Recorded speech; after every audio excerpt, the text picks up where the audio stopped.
Everyone, and I hope that I'm glad to see so many faces here, so many people here because it's day 3 afternoon, and sometimes when I go to conferences and all that, the fatigue of a 3 day conference and the staying power.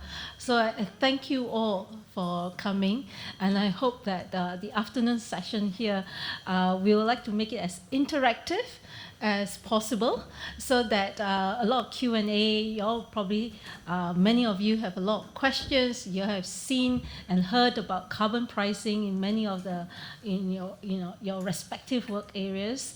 You have read in the media, you have read about what minister says and also the private sector has said, and many questions in your head. So we like to make it as interactive as possible. We It's good that I see all of you here. This is just a preamble before I introduce Taisei. This is actually our World Bank first public session.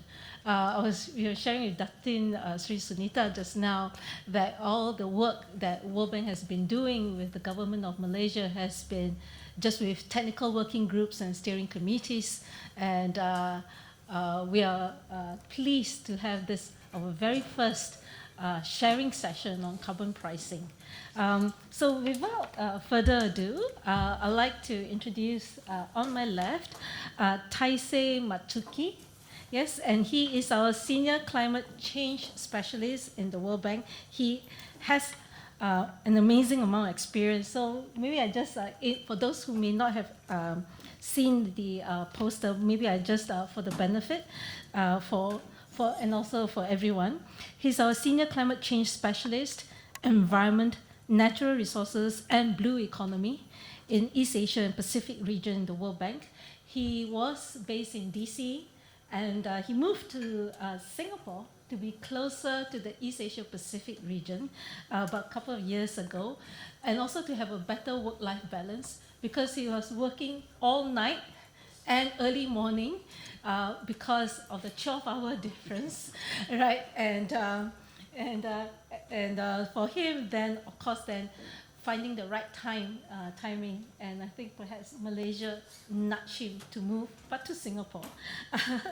But he covers on carbon pricing 6 countries now. So he has also experiences in other countries, but besides Malaysia, Thailand, Philippines, Vietnam, Laos, and Brunei. So also, I'm not sure whether you have night shift and day shifts, what time you sleep, as well as ASEAN regional programs and projects.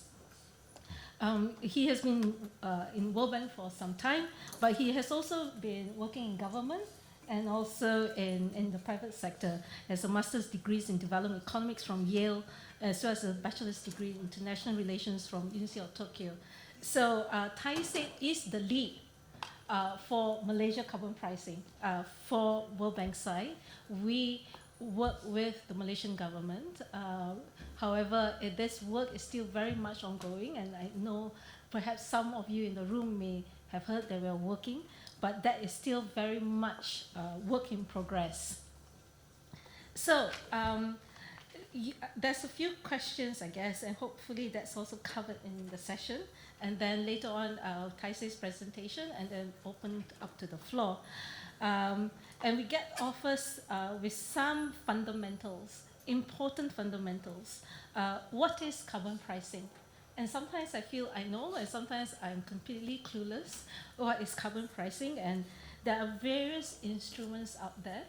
And sometimes we use the names very interchangeably and thinking it's the same, but it's not. So what is carbon pricing? Hopefully you can help us shed some light. Why is carbon pricing then seen as a tool in the mitigation and climate change agenda? Pros and cons, and perhaps sharing from what you see in other countries. And what is the role, perhaps, the World Bank in Malaysia? So over to you, Taisei.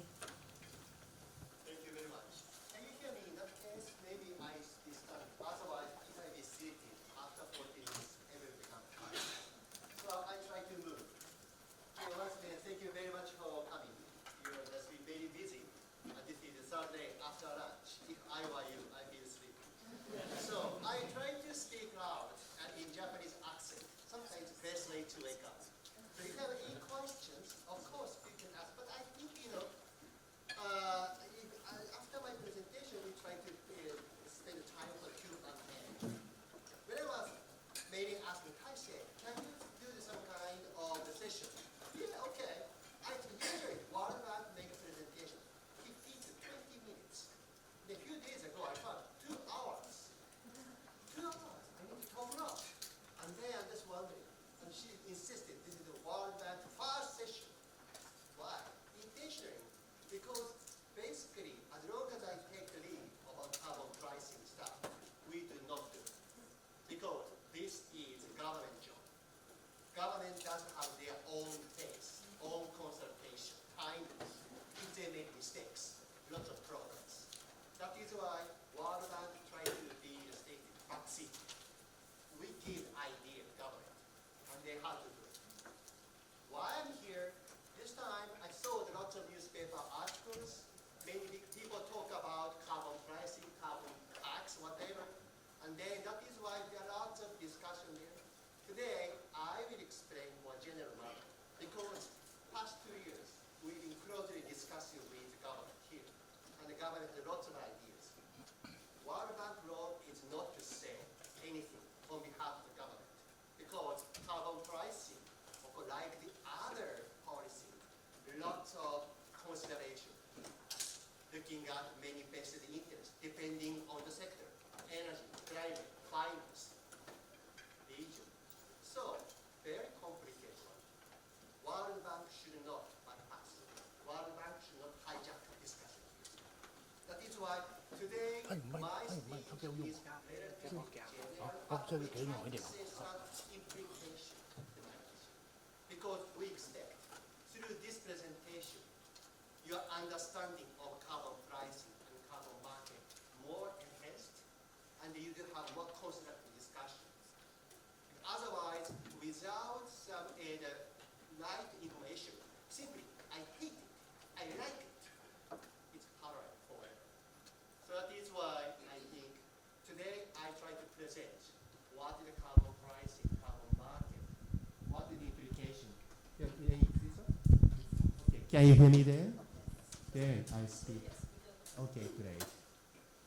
Okay, that is main purpose. That is why I try to say something implication to Malaysia for your better understanding and more constructive discussions. Today, I have 4 pillars, one by one, it's like chapters.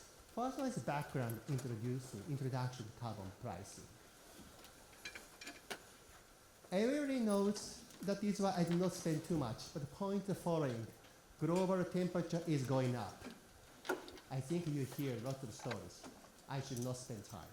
Second one is global CO2 concentration is increasing rapidly, especially as recently it's abnormally increasing.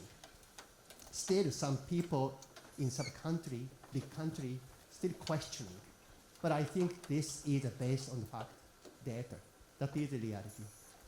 The third one is a global annual CO2 emission. Have net in peak. Yes, not increasing. Even many people talk more than 10 years, still increasing. Of course, many countries try their best, but this is a tendency. So even if I'm not environmentalist, that is gruesome. We have to do something. Many people try to tackle these issues depending on their position, role, and their way of thinking. Again, Malaysia GDP growth is tied to fossil fuel consumption until recently. It means GDP growth, but based on the industry. With this, the fossil fuel is used a lot. And with that, CO2 emissions is increasing. Of course, if you look at the worldwide, Malaysia is still not minor. However, it is minor. But still, look at Malaysia itself, it's rapidly increasing. That's why government here invited us 2 years ago. We have to do something. Malaysia going to next stage of economic position in the world, Malaysia have to do some international responsibility. That is what they want to do something. So they invited us. What's the best way? Again, if you think about carbon pricing, there are several aspects. First one is decoupling fossil fuel consumption growth. Not only Malaysia, most of the country until recently, it's a couple. If economic growth, it means fossil fuel consumption is increased. How to decouple it? In theory, there are several ways. Some people think about renewable energy. Some people even say energy saving. Some people may say nuclear power. So point is, if you do have two objectives, economic growth and then mitigation, climate change, the simplest way is how to decouple these two things. And also promote internalization of greenhouse gas emissions. Carbon pricing can be a powerful signal for private firms and individuals, even government, to internalize the cost, their emissions, and invest in lower form production. If you talk about carbon pricing, it's simply polluters have to pay. That is simple. Until recently, it's decoupled. That is what we consume a lot.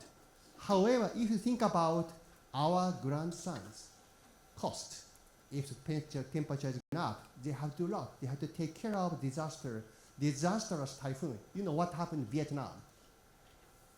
So, to prevent that one, those costs should be internalized. Actually, again, I came from Japan. When I was a small kid, the first and second oil shock had happened. Before that, our country, my parents don't care about using lots of electricity. Our country is rich. Suddenly, 1973, Middle East war had happened, and then oil price going up. Immediately, all consumers affected. Everyone rushed to the grocery store to buy toilet paper. I don't know why. But they rushed. After that, we think about gas prices high, electricity price high. That is why when I was a kid, actually, even summertime, Japanese summer is quite hot and humid.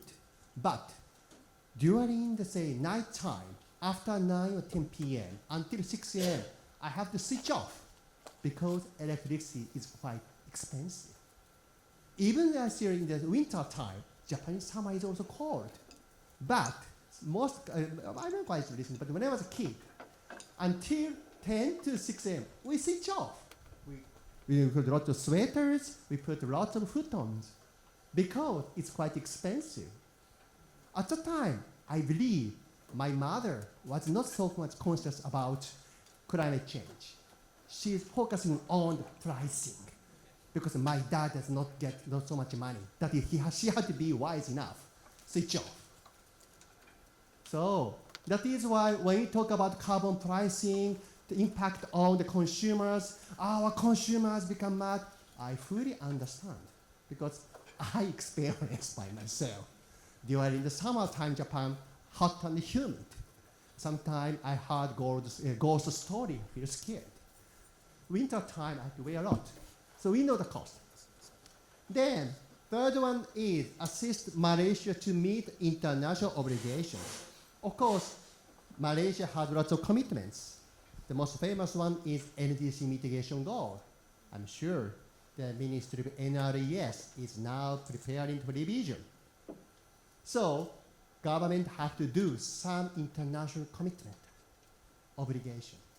So, carbon pricing could help these three. And then this is a kind of the recycling model. Let me start. I can start any place. Government start, for example, carbon tax. Don't ask why. Carbon tax or ETS. Then they can use this money for what? When I talk about carbon pricing, also you may have heard lots of discussion going on. Carbon pricing is a kind of income distribution, or wealth distribution. It's to go where? Spending. How to recycle carbon revenue is important.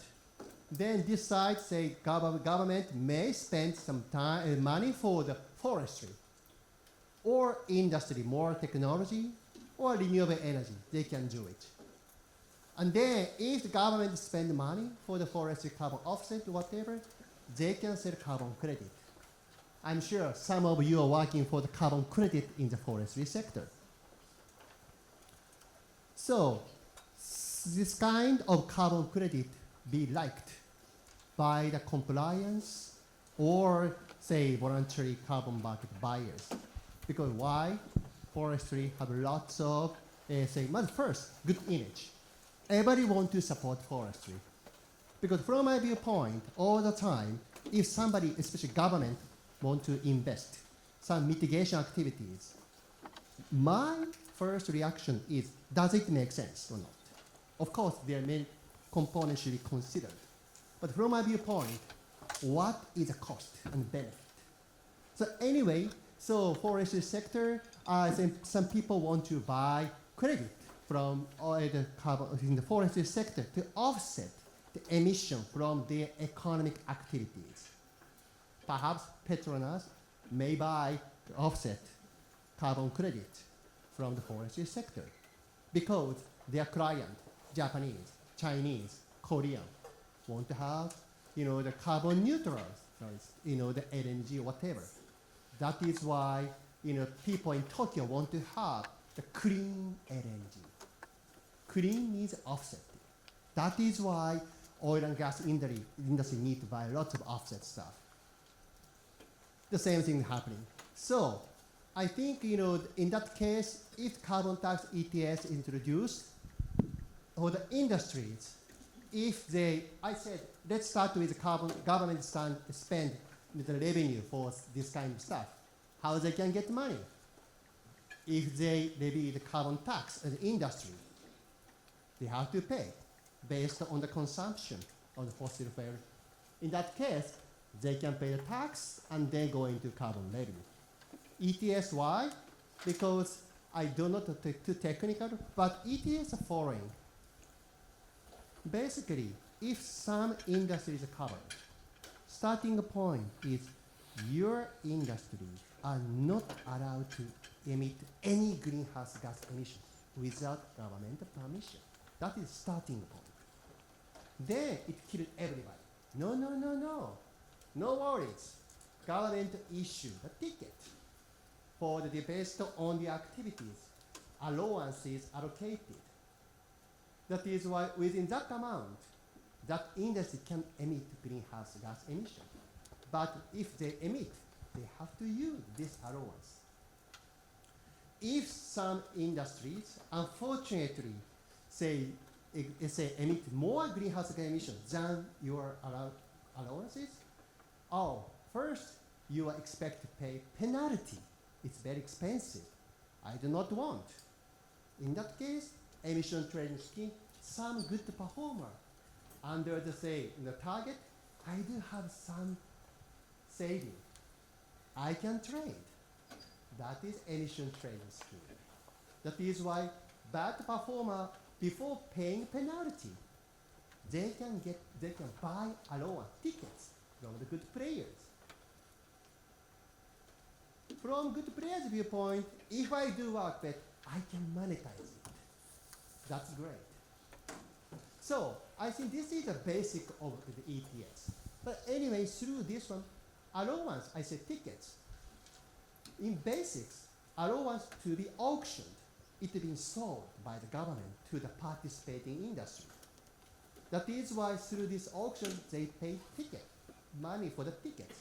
This money is going to the government. However, again, don't be scared. Usually most countries consider, if you start, I have a ticket, I sell it, everybody become mad. Come on, we lose international competitiveness, whatever. In that case, most countries start free allocations. because they think about how to make it. I don't know this country will do what, depending on political economy. But some countries start use this kind of gradual approach. So, through this one, government gets money from the private sector. And then renewable energy, I said, government, of course, they can do it, but private sector can invest by themselves. I'm sure many of you are working for this area. But the government may invest to promote renewable energy. And then, of course, these revenue they want to invest by themselves. In that case, maybe they can do some support of, say, green investment. So these are interrelated. But again, this is a cycle. If the people talk about carbon revenue is important, but somebody have to pay. And then somebody have to pay, but they invest for what? That is quite important. That is why whenever I talk about some people excited about the money can be used for that. Before that, I have to discuss from who you get money. And carbon pricing is, say, again, I explain that one. Carbon price, why carbon pricing? I think it's still new. I would say Europe, EU ETS started a decade ago, but say, my point is the following. Usually, all over the world try to get regulatory approach, tax and regulation. Don't do it. If you do it, penalty. You know what happened? If this is one, some people try to escape the loophole. And then, of course, when I work with Japanese government spend billions of dollars to support the environment pollution control, solid waste management. We spend lots of money, technology. Still, no big change. When I joined the World Bank, I belong to the carbon finance by carbon credit. Immediately, most of the solid waste sector tried to do something because owner found I can monetize this method. It's the money. That is why when a World Bank goes to mission to do something, sometimes we are kicked out. No worries, trading has already come to my place. That is why World Bank no need. I decided to sell my greenhouse gas to these trading houses. Thank you so much. I found. We spend lots of money through the ODA, technical assistance, but it didn't work so well.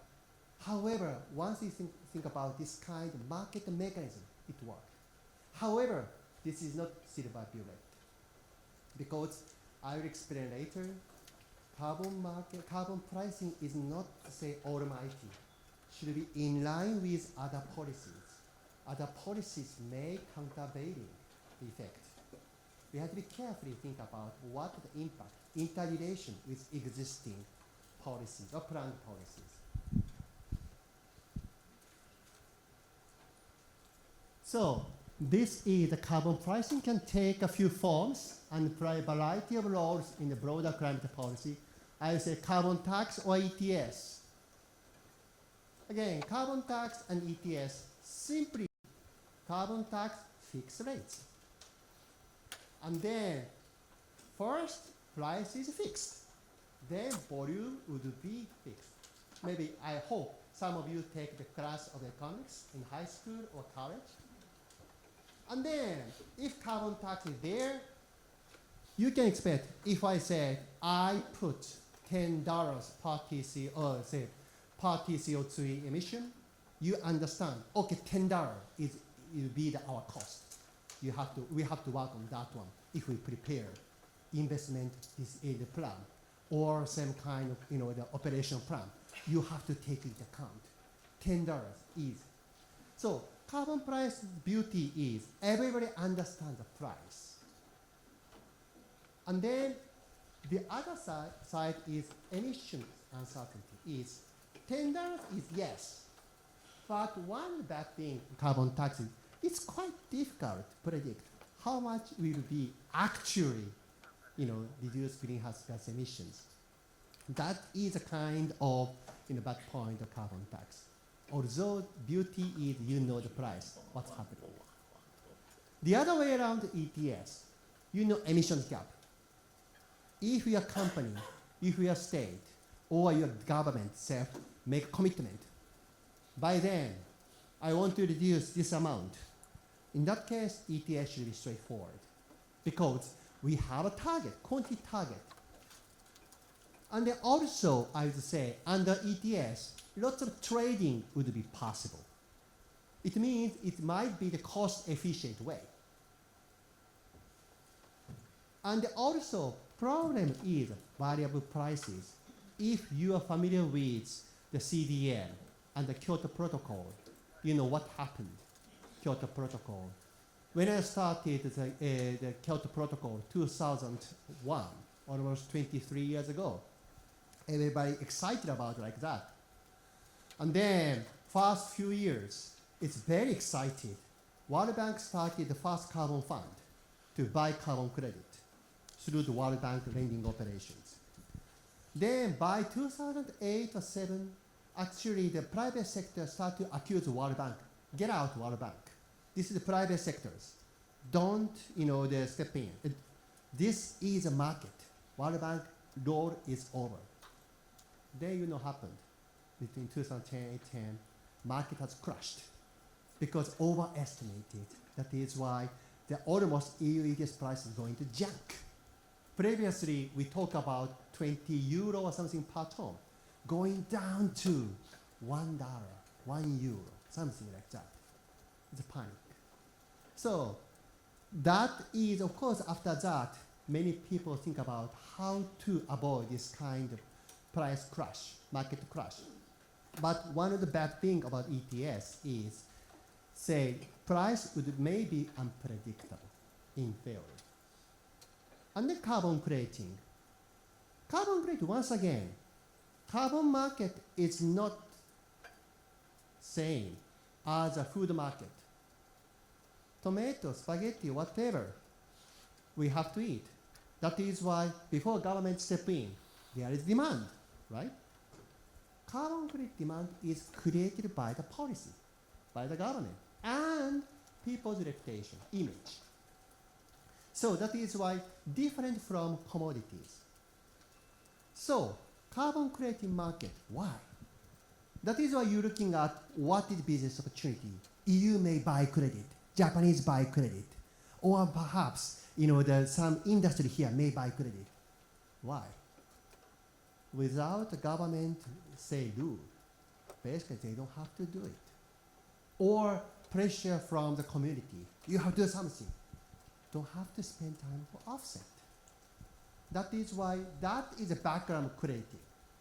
But anyway, creating will be created by those policies or public opinions, and then mitigation is uncovered sectors. The design is following. If the carbon tax ETS covered, you talk about carbon creating. Carbon creating basic is the following. If carbon finance does not exist, this will not happen. That is basic. Some people use additionality. But my point is the following.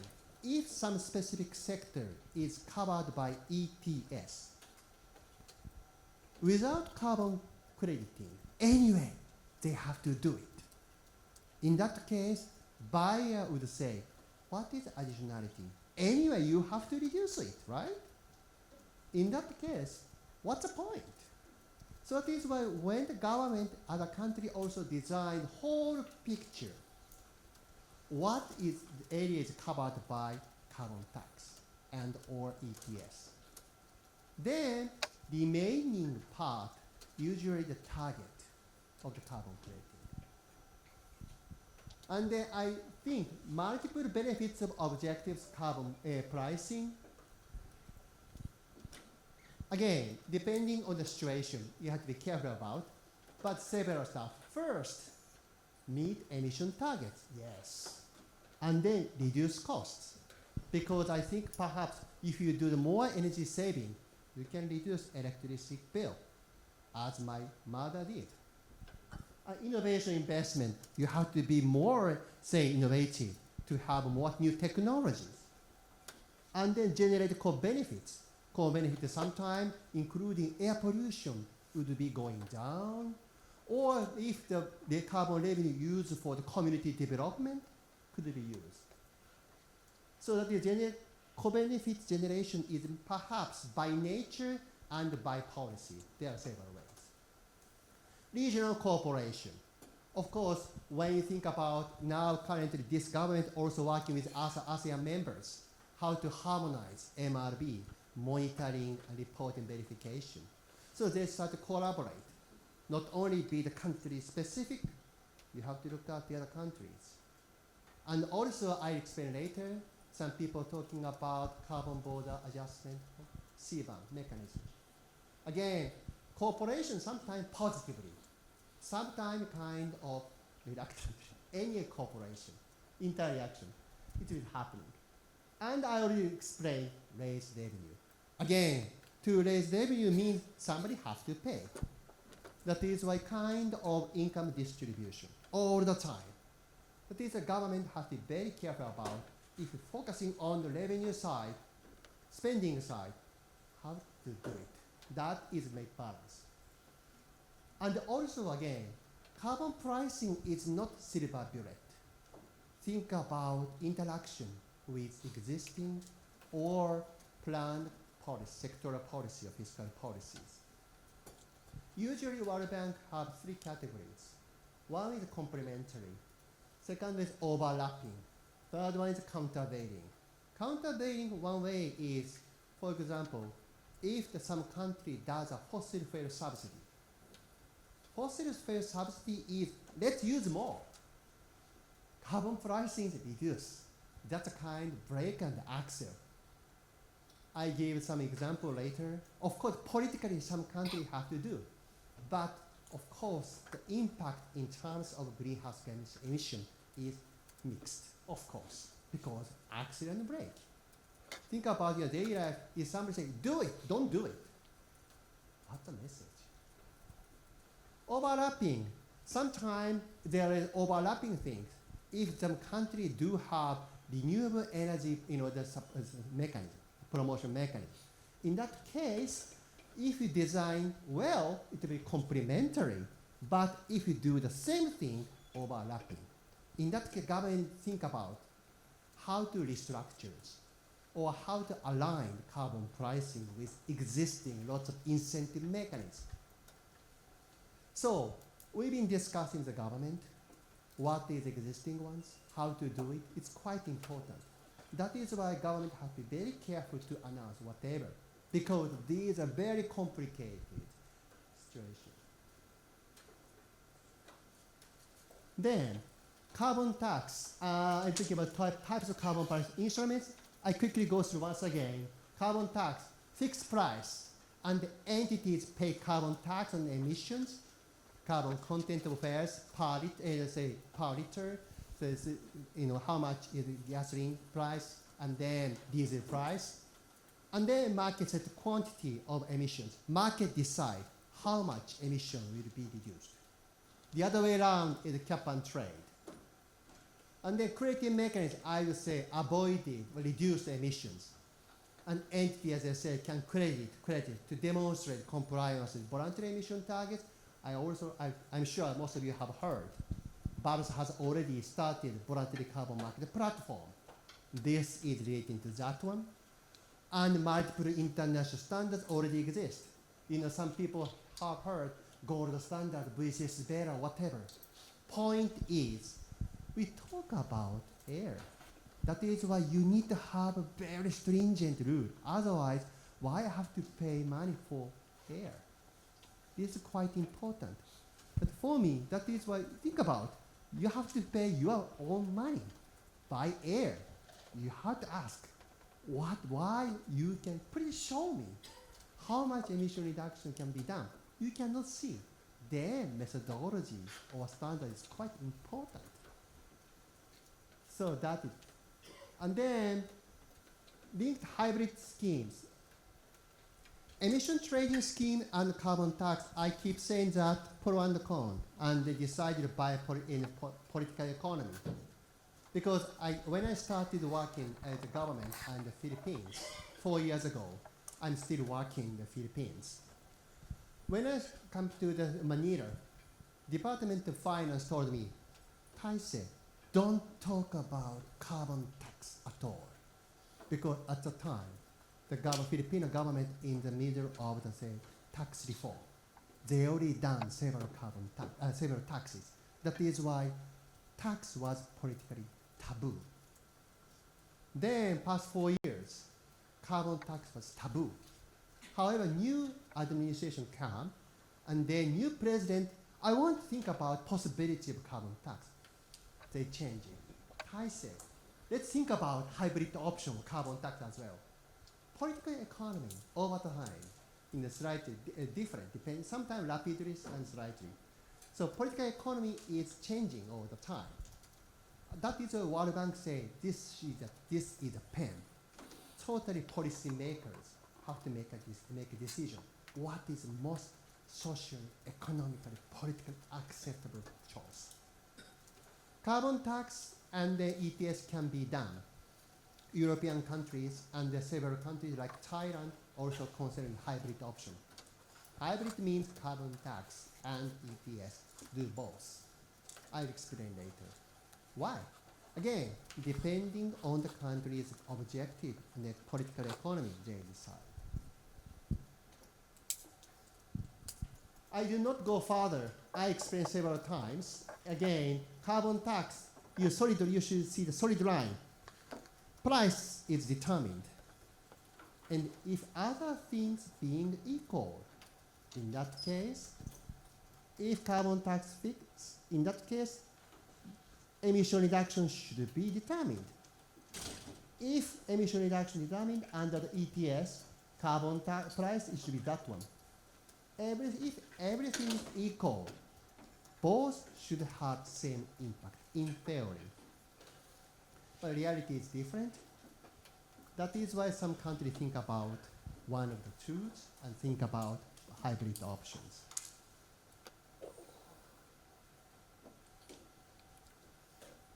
Let me explain about advantage, disadvantage once again. I keep saying that the carbon tax, more certainty about price, yes. And then administratively simpler, but even carbon tax several ways.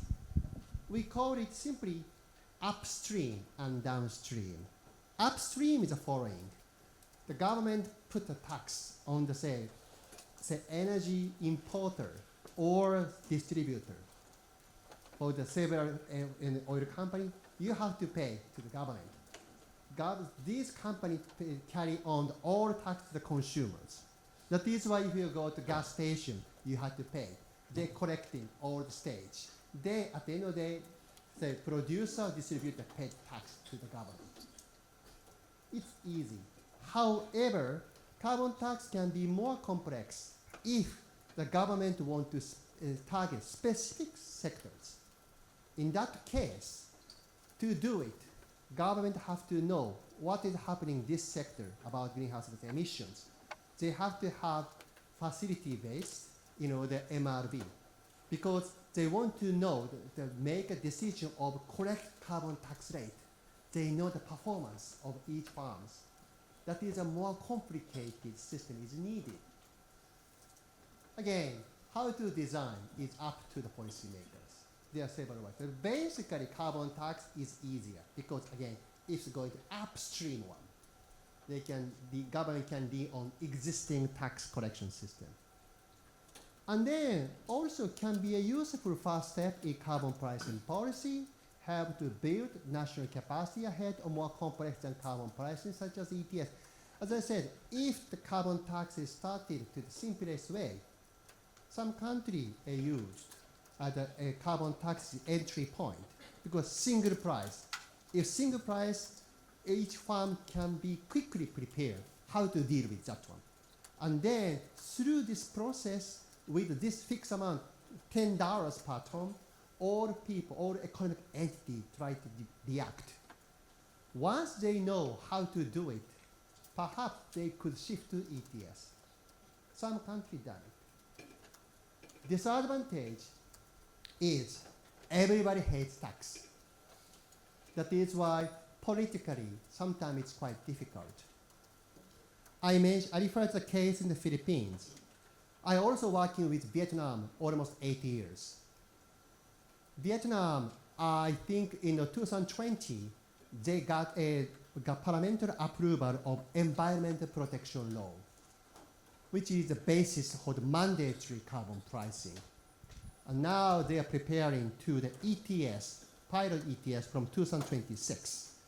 And then next year they started the pilot national crediting program. Even Vietnam, they also think carbon tax is politically tough. They decide, let's start ETS first, even it's complicated. And then they want to see how much effective the ETS will be. If it's not enough, maybe they may consider carbon tax. That was a storyline of the Ministry of Finance there. So, depending on the political economy in the country, choice is different. But sometimes carbon tax is quite tough to do. And then, carbon tax usually, that you have to pay based on how much you emit, how much you use, the fossil fuel. In that case, you have to do it. And then you do not think about any trading. If I do much better, good for me. But actually, no incentive to trading because no such system there. That is basically such a system does not exist under carbon tax. I said basically that's not the case. South Africa or the other countries, even carbon tax is introduced. Carbon offset is used for the reduced tax liability. It means if Treasury said, you can use this made in South Korea CDM credit, CERs. If you use it, you can reduce tax. But government can create carbon market. Why? Because the industries in South Africa are strongly against carbon tax. Talking about international competitiveness or bad impact of the economy and for people, they need to think about political compromise. They need to think about, okay, you do have carbon offset. Tax liability will be reduced. This is where. ETS, again, the other way around, more certainty over quantity, but say the reductions, but cost can be higher than expected. Again, we are not sure because reduced amount. Then, in theory, if you do have, say, perfect economy, maybe you can see what happened in the price. But many unknown factors and they're happening. That is why sometimes overshooting or underestimating in terms of price. And also trading allowance should lower the cost of reducing emission. I already explained. Good performer can get more money by trading. That is lots of incentive, especially for the good performance. Disadvantage is there are lots of institutional setup, legal setup, admin setup. It's quite needed. You have to do a lot. And also, this is a market, trading. That is, you need to have sufficient number of players. Because if you do have only few players, nothing happens. And if there's so many players, the small ones, admin cost is high, it's quite tough to trading. So there are several advantages. And also, I explain later, but to do it, some sectoral condition is expected. Because if some kind of trading happening in power sector, for example, there is some kind of environment allowed to play this kind of trading. If one single, say, generation company or distributor was there, most players do not have so much flexibility to play the game. That is why usually carbon pricing expect some kind of freedom of the power sector, the other sectors.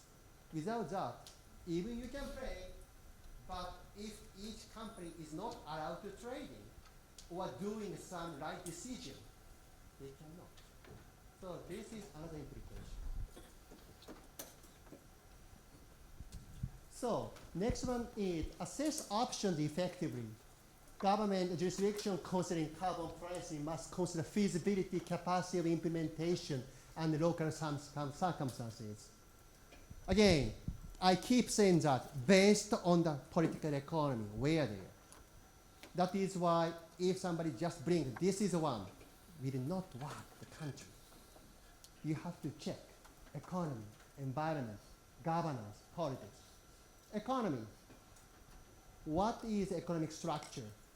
If oil and gasoline is quite important, manufacturing important, service sector is important, behavior impact is different. Again, Philippine economy is different from Malaysia. Vietnamese one is different from the Philippine, Malaysia. Government have to think about if carbon pricing is there, what will happen in their overall economy. And then market characteristics. Again, I would say if market doesn't exist, there's not so much flexibility of the market players. It will not work. Governance. Anyway, this is a government providing playground and game of rules. And then mainly individuals and private funds play the game. So that is why they need to have strong legal, institutional, administrative arrangement. Institutional setup is quite important. Legal consideration is quite important. Also, they have to check, especially ETS or carbon tax, ETS case. If you have this amount, some periodically you have to check it is going well, it is getting the goal as you expected, overshooting, something like that. Government have to carefully monitor. If needed, they need to change it, otherwise kill the economy. And then environment, emission profile. Depending on the country, of course, emission is different. In this country, almost 80% come from energy sector, so different from the other countries. And the emission targets, you do have, say, energy mitigation goal, whatever in the net zero emissions, depending on what you want. This is another factor to be considered. Politics, domestic consideration. If you need to think about income groups, bottom 40 group, you have to think about how to do it, what is happening to these poor people. If you do something, how to do the, say, package deal to avoid unnecessary hitches or mitigate their risks. And also international considerations. Again, I would say the European CBAM may affect this economy. In that case, you need to consider about that one. And also the discussion of Article 6 or Paris Agreement also affect on this country's decision. And then carbon pricing capacity, I keep saying that one, depending on the choice of the carbon pricing, required capacity is slightly different. I would say basically emission trading scheme is most complicated because again, trading needs to do national quality registry and then facility-based MRB system and then trading platform based. And then also you need to have relevant rules. It's very complicated. But of course, you are in this country, of course.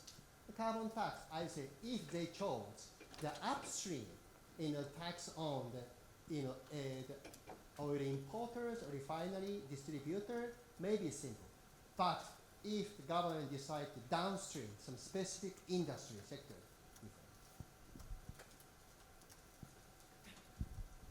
So, the understanding the impact of carbon price requires both qualitative and quantitative assessment, I say several times.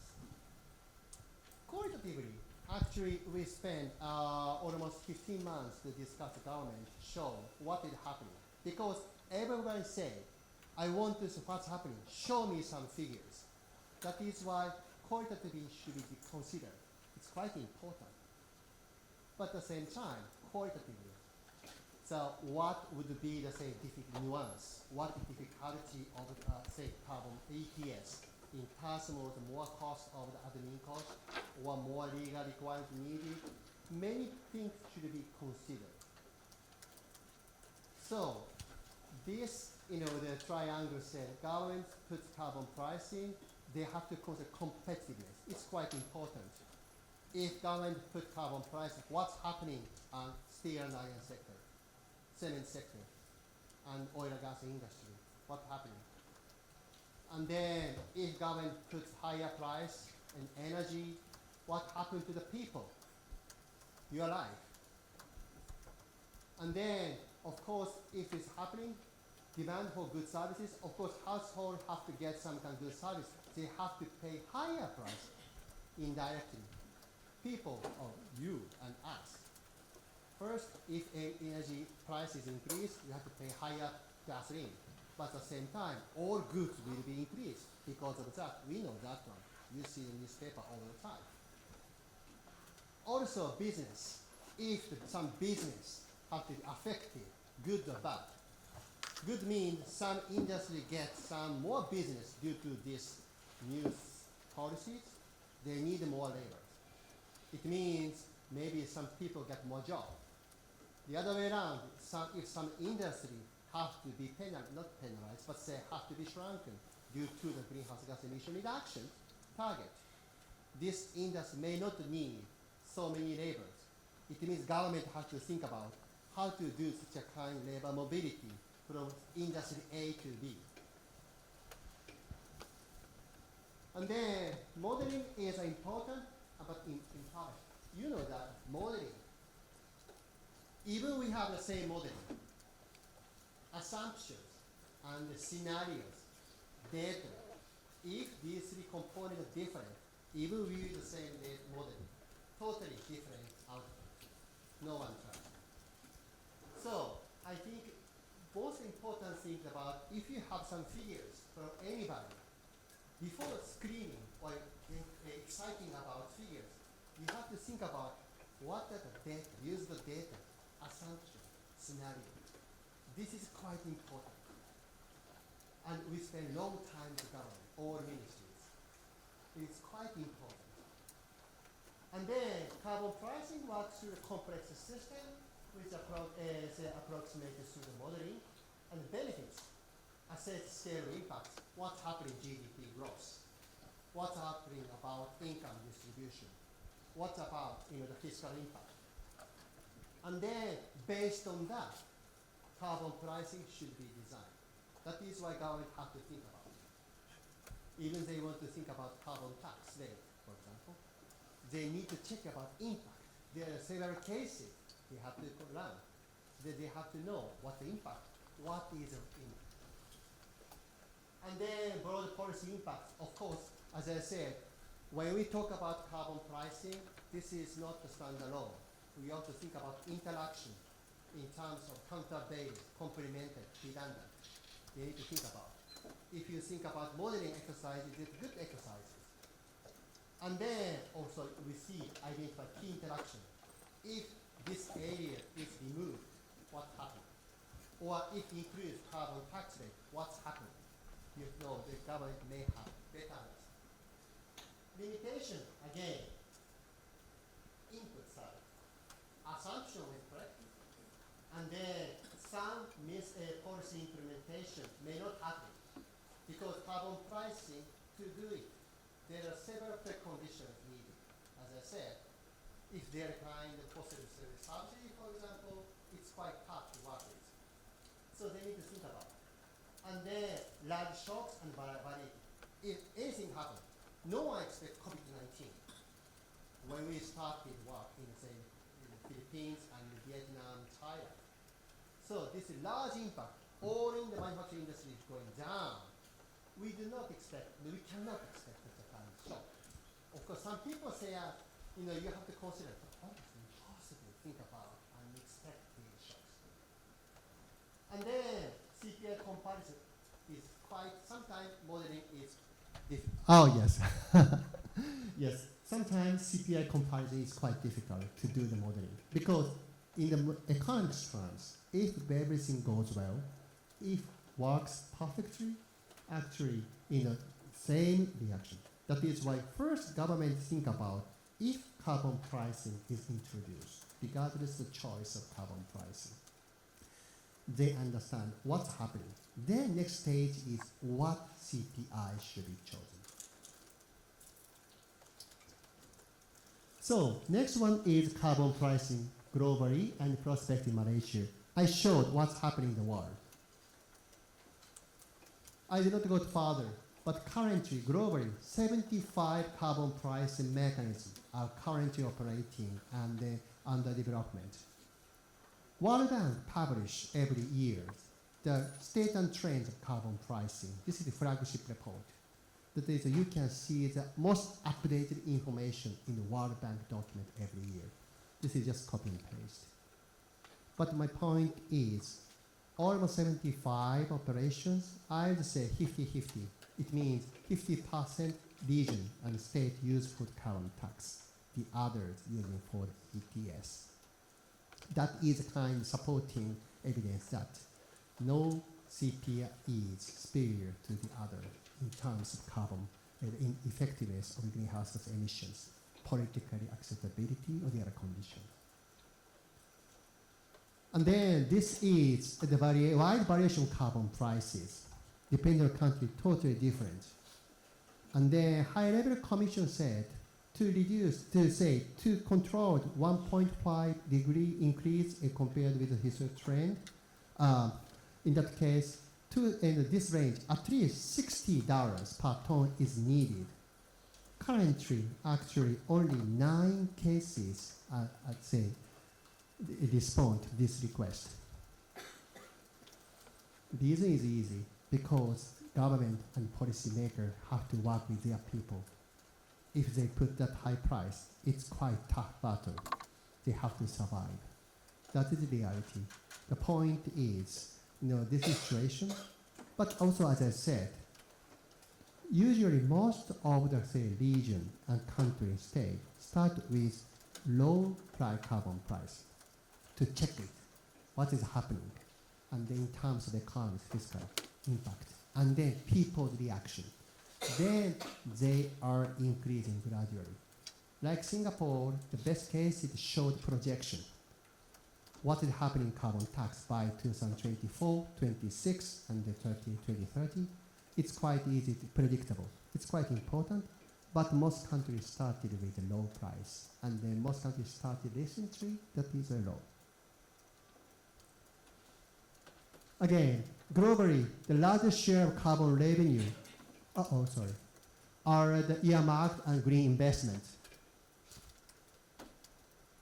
The other side, the left side is what is the carbon pricing in the region, EU or United States and the regions as region one, New Zealand. The other side is how they use for what. I would say 50% is going to earmarking. Basically, most of the adaptation or the mitigation related investment, but some country going to the general budget. So it means not tied. And then tax cut, direct transfer to the poor people. So depending on the political economy, acceptance of people, government think about the recycling of the carbon revenue. So if this government decides to go ahead carbon pricing, government have to think about all packages, not simply say use a taxing or ETS. Also think about how to use. This is a snapshot of the Malaysia and ASEAN member states. Currently, I would say that many countries have already started. In most cases, Singapore has started carbon tax 2019. And Indonesia has started ETS 2023, and then they plan to introduce carbon tax as well in 2025.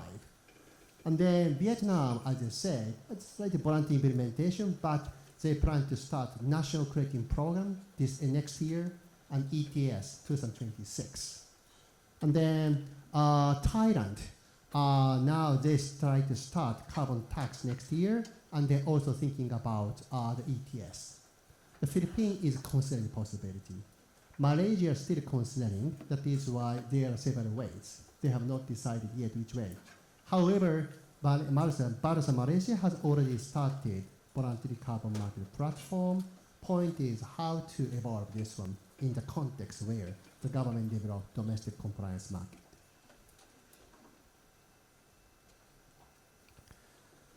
Everybody knows this is the Malaysia's greenhouse gas emission profile. So I said almost 78% and 80% come from green energy sectors. Black is orange and dark orange and red, and plus IPPU. 80% is these four. But if government think about carbon pricing, they need to get a big target. Because I think it can expect so lots of impact on the scale economy of greenhouse gas emissions. Again, this is my favorite Venn diagram. Usually there are lots of confusions, but this captures how it happened, the integration, carbon tax and emission trade, DETS, domestic emission trade scheme, and voluntary carbon market, Article 6 stuff. The point is, carbon tax, now they're considered by Ministry of Finance, and then the other ministries, and ETS, NRES, and the other ministries, of course. They're thinking about how we can do it, or do it both, or do not nothing, anything, or do one of them. And then both could potentially consider about offset. And then they're also working with how to deal with voluntary or international carbon markets. Voluntary carbon markets could be used for offset for the DETS, and even carbon tax, as I said, can use for the carbon tax liability reduction.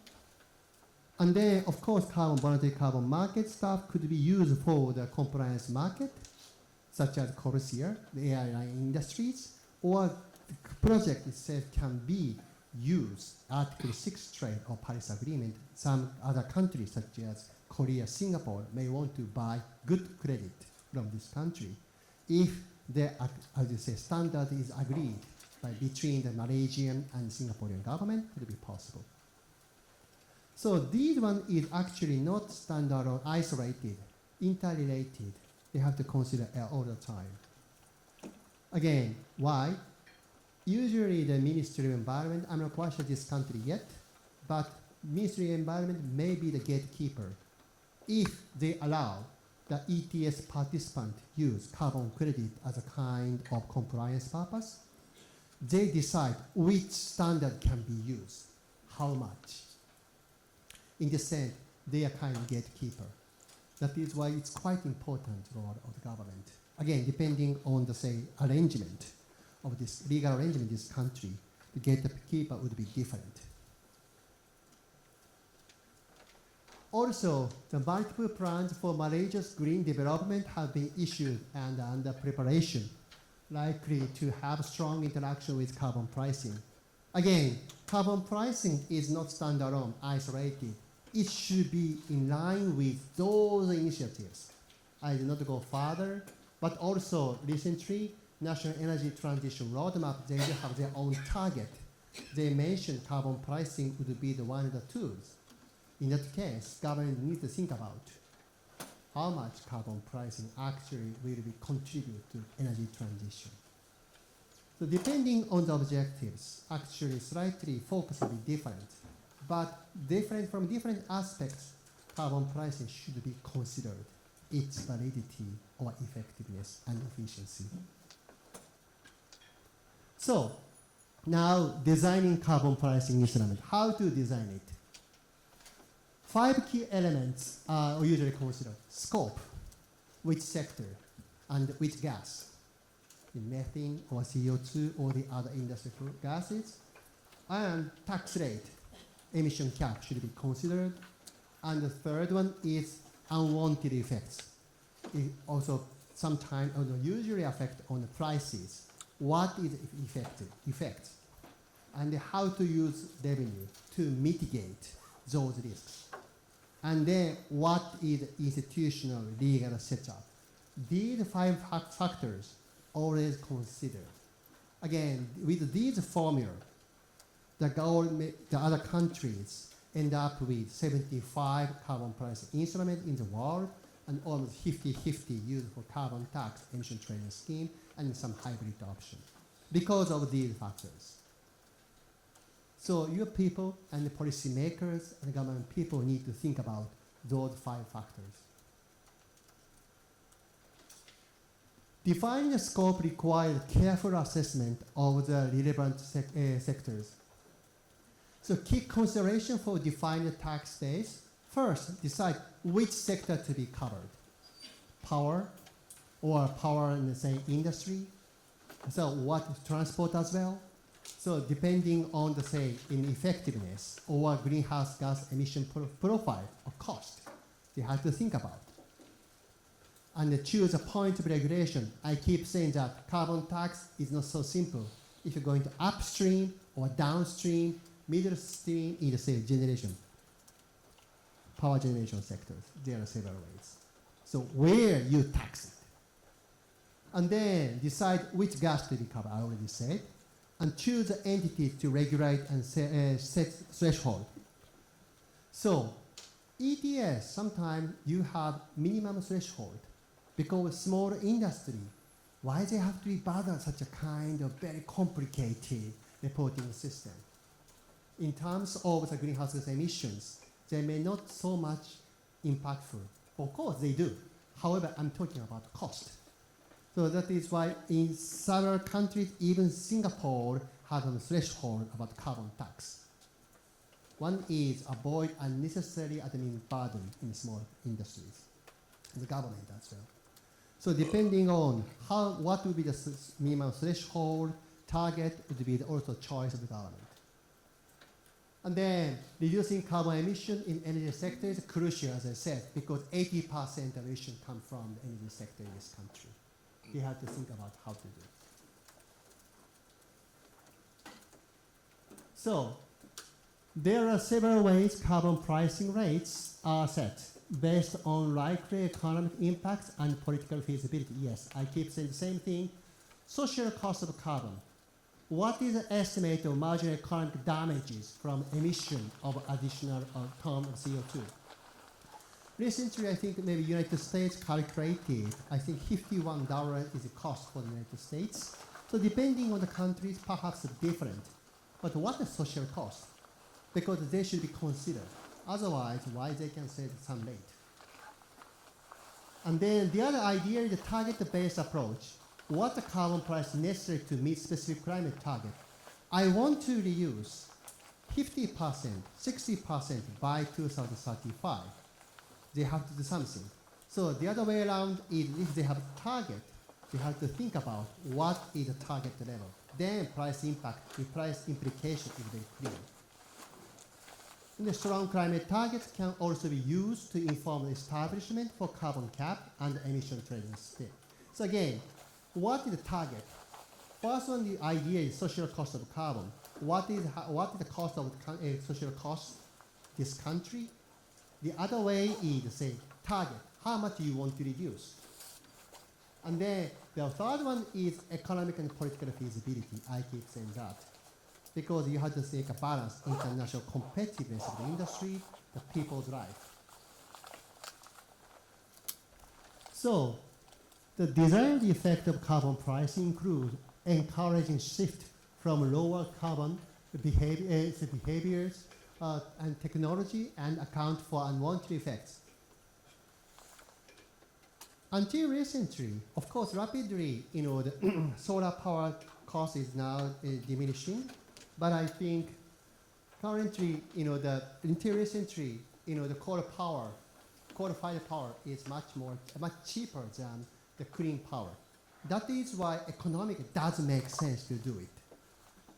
However, if you keep this rule, no change, to make it, in addition to other regulatory approach, carbon pricing could be used. If the middle one, coal power is cheaper than green one, if carbon tax or allowance cost will be add-on. With this, green power would be more competitive to the coal power. That is the basics of carbon pricing. Then, these blue points, how this should be used. That is a way of thinking, how to make it. Simply, why many people use coal-fired plant? Because cheap. So how to change the game? This is the basics of carbon pricing, how it works. So particularly important unwanted effects can arise, and it's imperative for the carbon pricing design to address.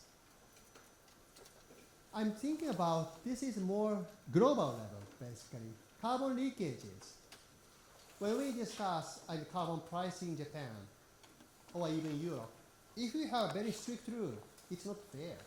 It's going to the other countries. They do some dirty activities. They can be more competitive because cheap price, they do not have to worry about some carbon tax. So some clever industries, international industries, move some factory from Japan to the other countries. That's the leakage. But globally, there is no change. Doesn't make sense. Distribution impact, geographical and income. Geographical distribution impact is unequal impact on different regions due to different economic structure and resulting emission intensity. Again, depending on the impact is different, depending on the poor country, middle income country, high income country. Income, of course, unequal impact of different income groups due to different in consumption patterns. For example, in the case of Philippines, poor people do not use so much their own cars. But if you put higher prices, actually negative impact will be bigger in rich people because they drive a car. But depending on the structure, economic or life pattern, impact will be different. And the potential solution is policy coordination. First one is eliminating price difference with coming jurisdictions through tax measures, border and carbon adjustment. That another example is European industries is mad. We are losing competitiveness. It's not fair. EU is too strict. Why you have to be defeated by such a kind of beautiful discussion? We are losing the game compared with the rest of the world. That is why if EU ETS price there should be the same. Otherwise, I cannot compete. That is the basic of carbon border adjustment.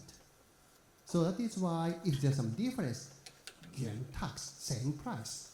We think about quality, some services. This is they should discuss. Second one is transitory allowances. Support existing companies is emission-intensive trade exposed sectors as a transition towards low carbon operations to minimize the impact of their competitiveness. I said in case of the, it's happening, say, steel, cement industry in Europe, but also this is happening in this country as well, because your country also competing with other countries that you have to think about. Subsidy, direct payments, if something happening. In that case, if poor people get some poor in a bad effect, they need to think about subsidy or supporting actions. There are several ways to minimize or mitigate such risks. So, the carbon pricing can potentially raise sizable revenues, I keep saying that one, and policymakers must consider how to use these to best further mitigation adaptation efforts while accounting for distribution impacts. Depending on the country, the far extreme way, Japan tried to use the carbon tax and then mandatory emission trading scheme from 2033. And then Japanese cases, all carbon revenue is going to support industry because industry want to make competitive against China and EU and United States. They are losing high technology. That is their concern. That is the Ministry of Industry said, we help you guys. We provide huge amount of money for the R&D technology development, co-finance for the huge amount of private sectors. But we need money. That's why carbon tax, emission trading scheme, mandatory. Industry said, not bad idea. But depending on the other countries, they need to think about other way. This is a growth-oriented and distribution impact. Because if you have many poor people, need to think about balance. That is why depending on the political economy, the allocation of revenue could be different. So this is a slightly different aspect, but general strategy of carbon revenue use revenue neutrality. Again, some countries use revenue, we increase carbon revenue through the carbon pricing, carbon tax, emission trading scheme, but we reduce the other carbon tax. Otherwise, people feel bad. So pass directly along offset by reduction in other taxes, or rebate to the household businesses, or reduction in other taxes. Key point is make a balance. I increase and then I decrease some component. I'm introducing carbon tax because I want to have more revenue. No, I want to have restructured carbon tax system, more environmentally friendly system. That is the way of thinking. Of course, some countries have some idea, I need more money. Again, depending on the countries and political economy. Just to share, Taisei, you have another perhaps 5 minutes. Okay. And then you can go for Q&A also. Okay, 5 minutes, okay? All right. I thought 2 hours is too long, but as I talk too much, then increase spending. Yes, increase spending to support government initiative. Again, the revenue. I'd like to spend more some climate stuff, adaptation, forestry protection, and then general budget. I go to budget and for something else, going to general budget. Usually, most countries do not tie. That is why it's ring-fenced. That is why it's quite difficult to tie. Government have to think about how to use that one politically. And earmarks. If the EU ETS is used, in this case, some country use some trust, some fund. The fund received all revenue from the auctioning of allowances. That money is used for some specific purpose, some kind of forest protection, adaptation. I think Thailand is thinking about adaptation stuff. And then debt reduction. If they have a lot of debt payment, maybe I can use for payment. So clearly, what they want. And then foregoing revenue by permitting offsets. Again, one thing as offset. Offset means, say, tax liability will be decreased. It means carbon revenue will be decreased. Government has to think about. If I accept you can use offset, it means government cannot get carbon tax revenue, right? That is government has to think about. You said 5 minutes, right? So, okay, then finally, effective carbon price implementation requires effective institution processes and to implement instruments and ensure compliance. 5 steps. 5 steps is needed. So mapping required roles and function.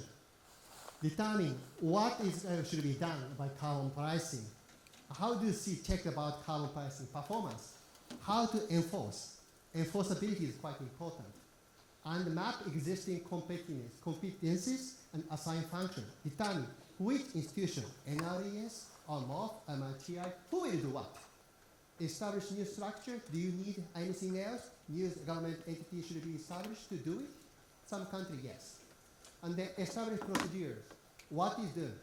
First, MRB system. National MRB system is needed.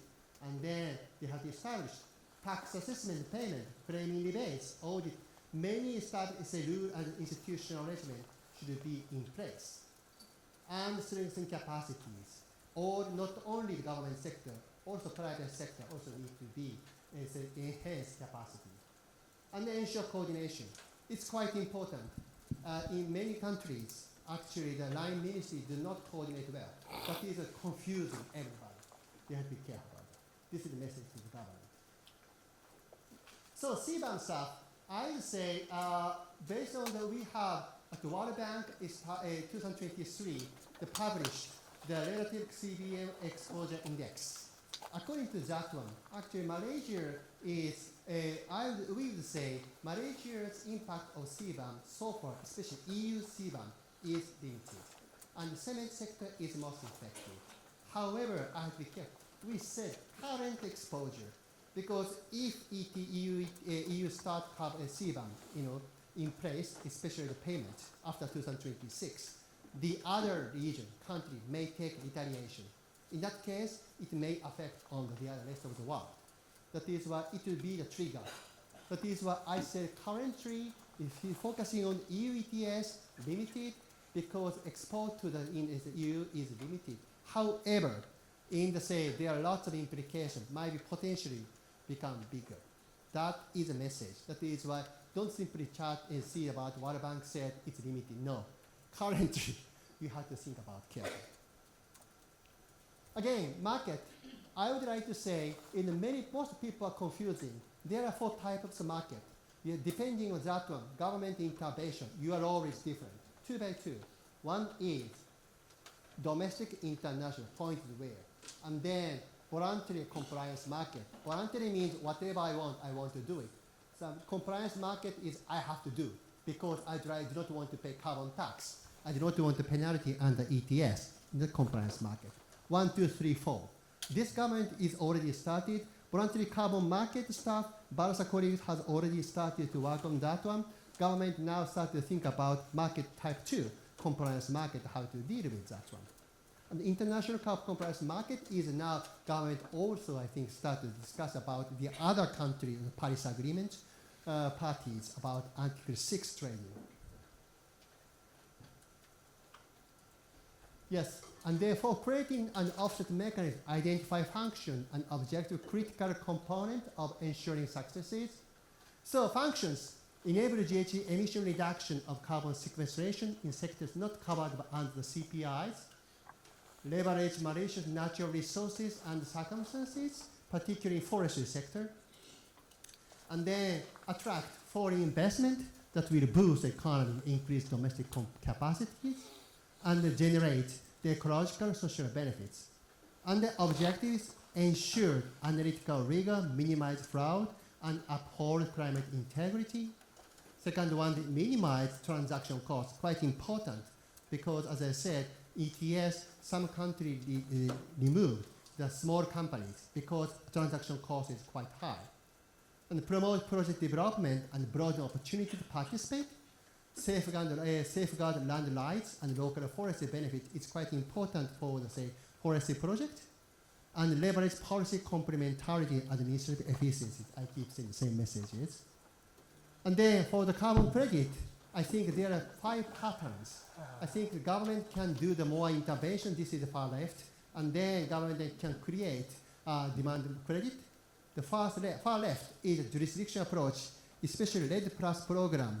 Usually jurisdiction approach is very common. It means government take care of the overall forestry management. They spend money for the developing carbon credit, but they deal with international buyers. That is why for the end user, the people get money from some benefit from the government. Government procurement, government purchase set of quantitative credits. I think a Canadian state, do that kind of things. They buy carbon credit. And then government subsidy, government purchase credit at the same fixed price. It will provide guarantee price. And then government create demand for credit. As I said, credit can be created by policy or it's a community's requirement. I'm talking about government create market, create a carbon market offset, and broaden the CPI scope. It means some country, actually, the forestry sector will be covered. In New Zealand, it's covered by any ETS. There are several ways to intervention carbon market. Okay, I think I'd like to go to case study, but I should stop here. And then should I go to the implication Malaysia? Case study is a lot, but I think maybe you can, okay, one. Yes. Okay, you can see the presentation. That is why, no worries. And you have any question, you can send an email to me. So I talk too much. This is the table. Yes, I thought, how can I fill 2 hours? But I talk too much. Next time I have more questions. So there are several ways. Again, Malaysia is not the one. Many countries do a lot of trial and error. That is, Malaysia considers that you can carefully check what happened to the other countries. Then they have to think about, the similarity of the structure and the similarity of the political preferences. Chile, actually, they start carbon tax and they focusing on power and the industry sector and the $5 tax rate.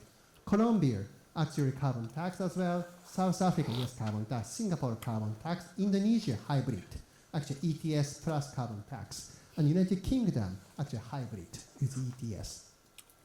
So, depending on that one, I say, the price is different. And sector is almost same. Power industry. That is a usual suspect of the same in any countries. And then lessons around Chile seek to integrate carbon tax into existing processes and policy plan. Actually, Chile has lots of confusions. We also supported Chile's development carbon tax. When they came here almost 10 years ago, they started with ETS and suddenly changed carbon tax. Lots of confusion back and forth. That is kind of, say, confusion. And then initially low carbon price sends a market signal to business representatives. Yes, intentionally Chile provided $5 because, of course, in terms of reducing greenhouse gas emission, high price is better. In terms of carbon leaving, yes. However, who pay? If you think about payer, if you think about $20, $25 all of a sudden, it's impact lots. That is why I started $5. And then I think US dollar. No. US dollars. And then criticism, Chile, the rate of $5 has widely been considered too low to achieve the country climate fiscal point. And then also, the law also includes a provision creating cross-subsidy. It means confusing. Cross-subsidy, contrary to the aim of the carbon tax, benefit fossil fuel-based power generation. Quite confusing message. Not only Chile, I think the other countries, Colombia also has the same. So of course, this is political compromise, and even South Africa. But in terms of greenhouse gas emission, it's not perfect way. But it's doable, of course, depending on political economy. So there are several ways. Again, ETS and carbon tax can do both. Because I said this government considered several options. That is why we provided some hybrid option cases. So first one is ETS can be targeted the other sectors not covered by taxes. This is one. And also hybrid mechanism is, as I said, ETS have lots of fluctuation. That is a bad part of the ETS. But with combination of carbon tax, actually your government can set floor price or ceiling price. That is a government player have to think about what the minimum price, highest price with carbon tax setting. That will be doable. And then in case of Norway, they do the hybrid option. Actually, they do have double taxation, offshore aviation, because they think these industries are quite important in terms of greenhouse gas emissions. That is why they do both carbon tax and ETS for this green sector, and then blue sector is only ETS. And the red sector is only tax. Yeah.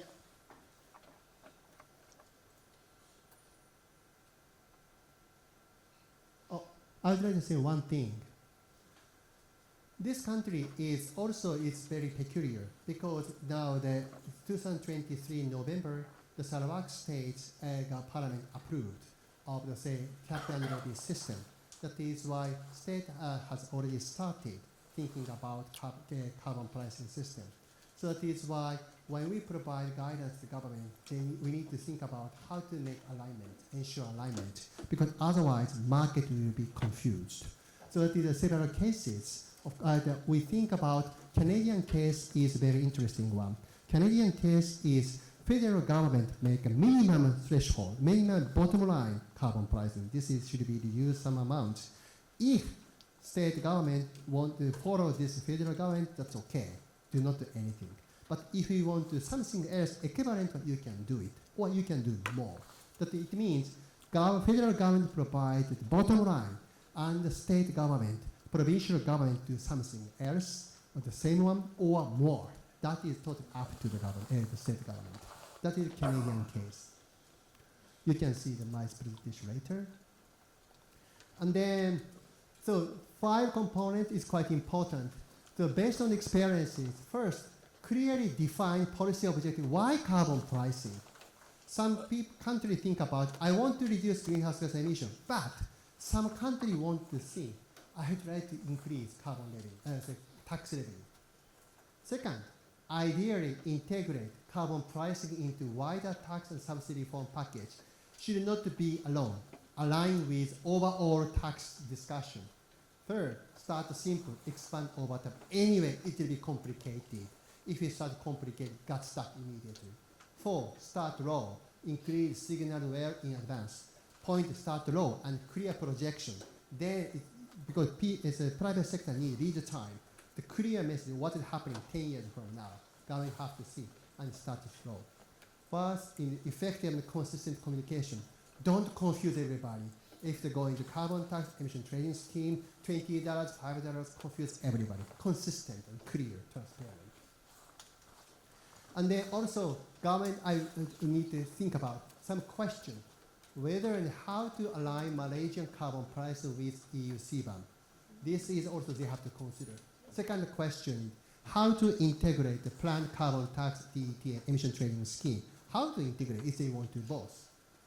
And how to integrate, if needed, federal and state level carbon pricing mechanism. It's quite important, especially from foreign investors. And foreign, how to promote the carbon credit market. Because now they already started voluntary carbon market platform. How to use, how to elaborate this system into the context, government develop compliance market. Fifth one is, will Malaysia adopt international standards or apply its own standards? Again, standard selection is quite important, but I think Malaysia wanted made in Malaysia standards, but they want to use existing, the other international ones, such as gold standard or VCS bearer. This is a choice, because this is quite important implication. How much credit could be used for the other offset? Then, I think I put several publication. If you want, you can check it, and you can check our website. We have tons of publication. And then you can see, there's some keywords, you can find it. I talk too much. Thank you so much.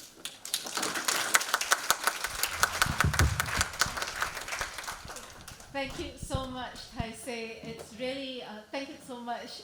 Although you say too much, but I think it's a very abridged, condensed version of your, 2-3 decades of experience in this field, in both especially the government, in the Japanese government, as well as with the World Bank across so many countries and regions.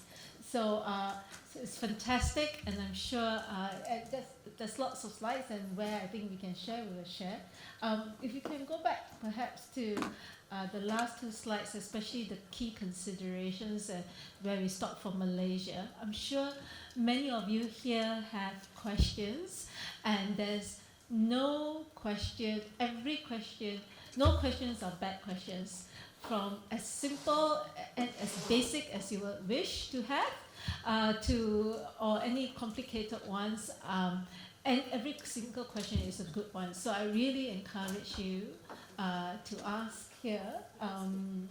Will we get a chance to see the slide?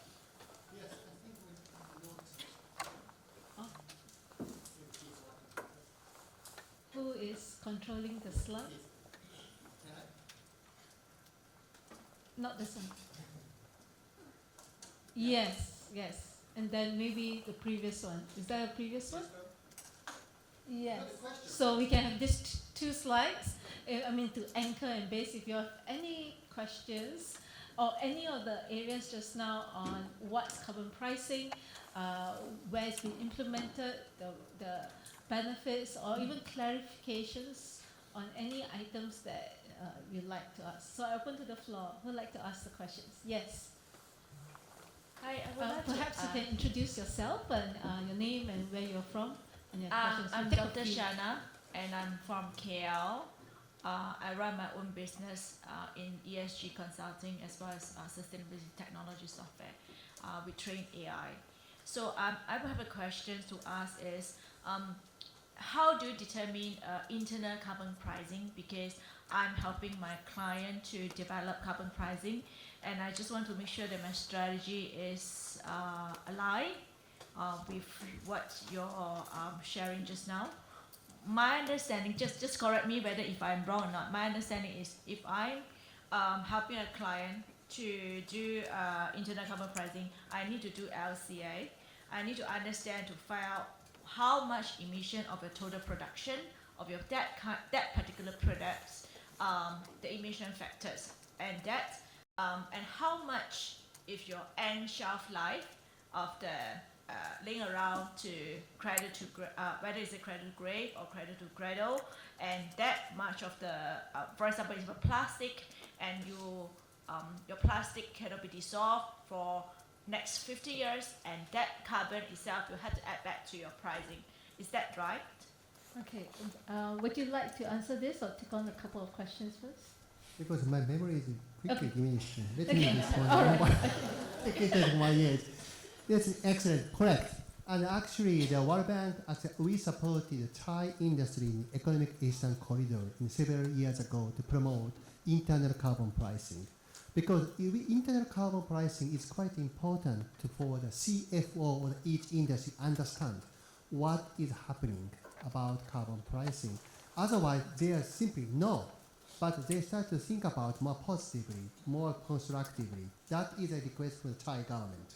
Actually, this is excellent because regardless of the choice of carbon pricing, anyway, these companies have to have a pressure from their parent company, their competitors.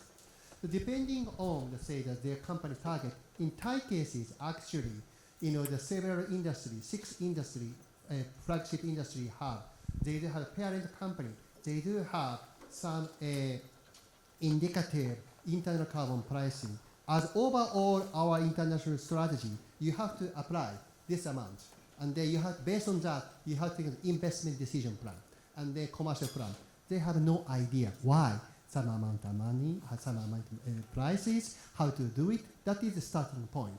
So depending on the client needs, especially CFO's needs, perhaps the goal setting is different. In Thai cases, we started with, say, if this, for example, the $30 per ton is US dollars ton is applied to some industry, they have to make a decision. First of all, they want to know what is the best strategy and the investment, commercial operations plan.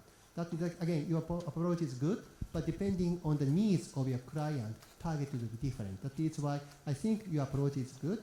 And then actually, I already suggested that our client government here, when you think about carbon pricing, perhaps maybe they have to think about supporting, disseminating concept of internal carbon pricing. And here, already many companies have already started internal carbon pricing. That is why also I'm sure you are now increasing number of such companies. That's excellent and good for everybody. Thank you so much.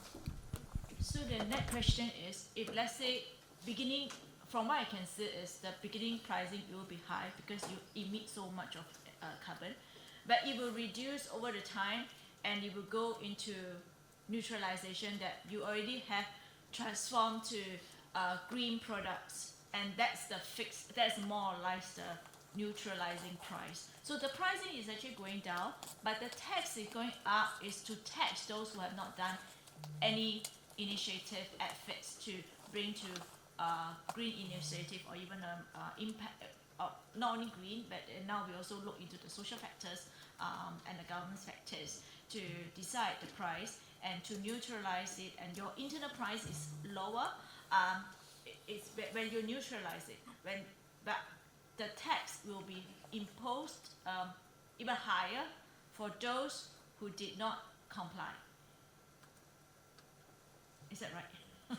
Because very confusing. So I just want to make sure that my concept, my strategy, and my thought of flow is correct. So the advisory is very important. Okay, we can discuss offline. Perhaps I like your idea, a question, but I think perhaps maybe too technical for the other rest of the people. After that, let's discuss. Okay?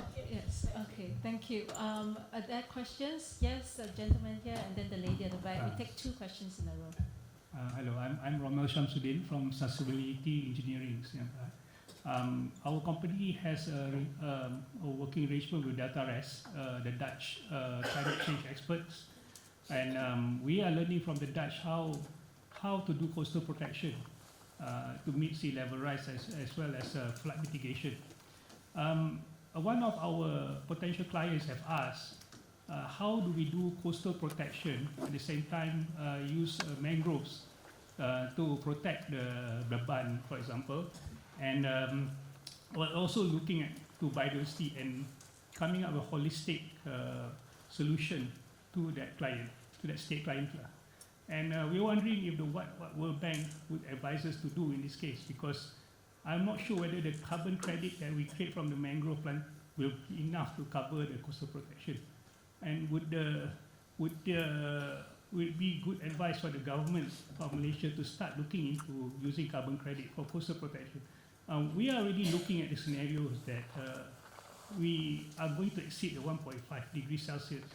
And if in that kind of scenario, would carbon pricing be too late? Or we should already start to look into taxes like what the Dutch are doing, protecting their coastline and using taxing their people to protect their coastline. Thank you. Yes, one thing is, first, maybe one step back. I'm not quite sure. You have a good view. I also have my colleagues working with blue carbon stuff and of course in combination with blue carbon credit and coastal protection. And all the time my advice to my colleague is be careful because as you said, it's really affordable in terms of the cost and the prices does make sense. Of course, could have become streamlined, but it's not streamlined rate, may not be enough. And then also the blue carbon itself has lots of complexity, sometimes more than forestry sectors. And then, of course, what's happening in the carbon market in forestry sector. Actually, removal and avoidance totally different. Removal is a plant. The new plant is clear that for the price, that is higher prices. But say the maintenance is almost carbon credit is junk price. That is why also you think about if you develop and you mark the market-based approach, how much you effectively can say get the kind of revenue. I'm sure this country, there are several private advisors there. They do have market research. That is why they could provide your appropriate sense. But again, coastal protection, I think that exorbitant investment is needed. And also legal system is quite important. Mangrove, I'm not quite sure who owns that one. That is quite important if you talk about carbon market application. And I'm not quite sure carbon credit is too late because I think anyway, better than not, that is why we should move ASAP. But also carbon market have to create by the government policy. That is the government policy have to have, somebody have to pay some cost. That is why government make a balance. That is why from the user's viewpoint, we have to move quickly, but at the same time, the government have to create a market, a compliance market. Somebody have to complain about it. Government have to think about it. This is overall picture. I would say that is why say income redistribution. It's some industry have to pay something going to coastal protection. That is a logic government have to face. Okay, we thank you. That's a yes. Hi, hello, I'm Malcolm. I'm from the Association of Malaysian Economics Undergraduates called AMEU. So it's more of an economic question from me. Since Malaysia has the ASEAN chair next year and RES planning to have an ASEAN Common Carbon Framework, my question is that is it feasible for ASEAN to have one, or what are the conditions that is needed to make it possible? Thank you. Is it feasible, just to understand your question, is it feasible for ASEAN to have a harmonized carbon market standards? Yeah. Okay. Yes, actually, we just completed, we closely working with the ASEAN Secretariat and all ASEAN member states as well as Singaporean government about what is done in regional collaboration in ASEAN region through the carbon market. And then actually since several years ago, several ASEAN itself and also several donor countries supporting the MRV harmonization because as a first step. That is also Japanese government also supporting the MRV harmonization because each country, basically MRV itself is very standard. That is, it doesn't have to do it from the scratch. Or if they do something, they have to check the consistency. Because if you think ASEAN region, all investors invest in the most attractive country. In that case, they can, or even the country can trade in carbon credit if they go ahead. Their factory in Indonesia can export their industry in Singapore or Thailand. They want to have a harmonized MRV approaches. And then based on these initiatives, actually World Bank, our team also think about what is next. And then actually we keep in touch with all 10 ASEAN member states. And then what we found is, first reaction is, ASEAN is not like EU. That is why they do not expect the ASEAN ETS stuff, carbon market at this moment, because those of diversification, Singapore is different from Lao PDR, totally different. That is why it's not comparable. That is why it's long shot. However, they also think about some kind of carbon trading among ASEAN, between ASEAN member states. That is why they may consider about some joint crediting mechanism to develop some crediting system based on the harmonized MRB. In that case, within ASEAN, in that case, they do have a standard MRB system. They can develop more carbon trading. Of course, this is still pie in the sky. And then we need to think about what's next to be considered. We are now discussing with ASEAN member states. Hi, I'm Serena. I'm from the industry. Yeah, I have a question. Can I have your opinion on the consideration for hard-to-abate industry in terms of when we design the carbon pricing? Because hard-to-abate industry, we know that it's hard to abate, and due to some of the technology may not be available yet, or it's not matured enough. So what is the consideration to take into this account? I think the industry cannot easily do it because usually energy efficiency, energy saving, and household, as my mother did, saving the electricity, it's easy. However, industry needs lots of investment to change technologies, and also even power sector, if they need to change the power generation from coal-fired plant to the renewable energy, take time. That is why government have to think about gradual approach. Point is, everybody knows. They cannot do it 1 year. The point is some asset, and then that is what we said, some historical basis. Government have to think about the mid-term projection, and then within 5 or 10 years, this is a transition. That is why point is, if some technology is quite tough, especially it's happening in industry sector, because first, they say the use of the new technology had lots of hurdles. Usually, some government use carbon revenue to support R&D. Of course, Japanese government is not doing, but the other countries spend some carbon revenue, or the other actually, not only carbon revenue, for the government budget to support some new investment. It's quite important. That is why I said, carbon tax is not silver bullet. Need to combine with other sectors, but should be aligned, consistent. This is quite important. Your question is excellent point.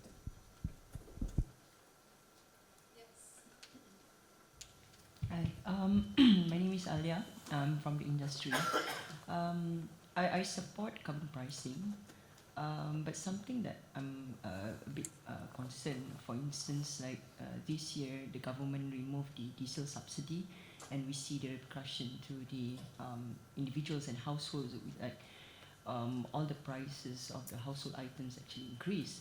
So then when we have this carbon pricing, and like for instance the hard to abate sectors, they have to pay this carbon price through let's say through carbon tax or ETS, then eventually the pricing, the shift of responsibility would then be shifted to the households, because all the prices related to these sectors then would be increased as well. So what's your opinion on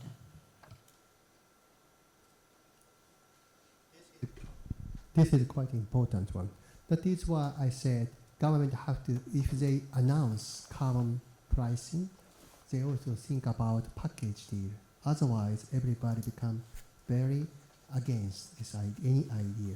And then regarding income household, some countries use kind of some debate, some income transfer, targeting bottom 40 group or something. That is why the government needs some impact assessment.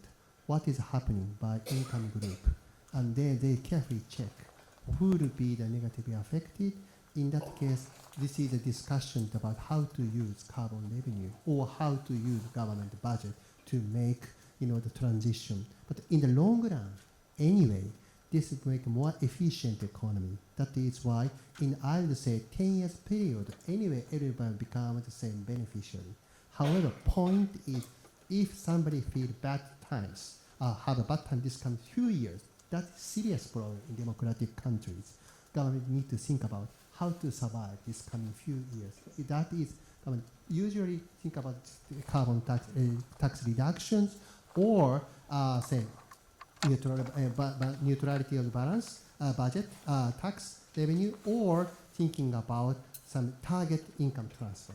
That will be considered. Again, this is in household income, but if you have industries, maybe the other balanced approach is needed. Of course, and also if the say, structural industry change is needed, in this case, you need to think about impact of labor market. Some people may lose job. How to do the say safe transition, smooth transition, how to support. Revenue should be also used. This is overall package. This is very complicated, but this is very right stuff. First, government have to know the impact. Then don't scare. Think about how to do it. That is constructive discussion. Yes, please. Hi, I'm Asma from a government agency. On the net zero target under the Paris Agreement, the priority will certainly be the operational efficiency, reducing the carbon emission itself. And then where do the CPI stand? Is there any rule of thumb? How much can we target for this? How does it align with SBTI then also? Sorry, maybe I don't get your question. So, Yeah. elaborate. Yeah, so in the net zero target, yeah, so obviously the priority would be to reduce the emission, Yes. yeah, whether through shifting to technologies, there are more less energy consumption, yeah, green energy sources. But again, CPIs you may not necessarily reduce emission. Yeah, you can offset, you pay tax. Yeah. So the offsetting bit, how much can we aim for? Is there any allowance or rule of thumb, best practices? Okay. Because it's not necessarily reduce the emission. Yeah. Okay. First, CPI support to the say more cost-effective way to reduce greenhouse gas emissions. That is the first, right? That is why I said now if the coal thermal power plant, the electricity generated by coal-fired plant is cheaper than the green one with carbon tax. In this case, the electricity price becomes changing. That is a basic logic of carbon pricing, because put tax in that case for the the electricity on generated by coal-fired plant become higher. In that case, power generator there's a lot of incentive to change from coal to renewable energy, right? That is my basics of the carbon pricing. Of course, as I said to her, it takes time. That is why government have to think about what is the level based on historical data, and they think about some, say, period, observation period. The offset one, the following. Even that one, even historical, government have to be gradually become more stringent. But sometimes something happen in the power sector, for example. In that case, they need some buffer.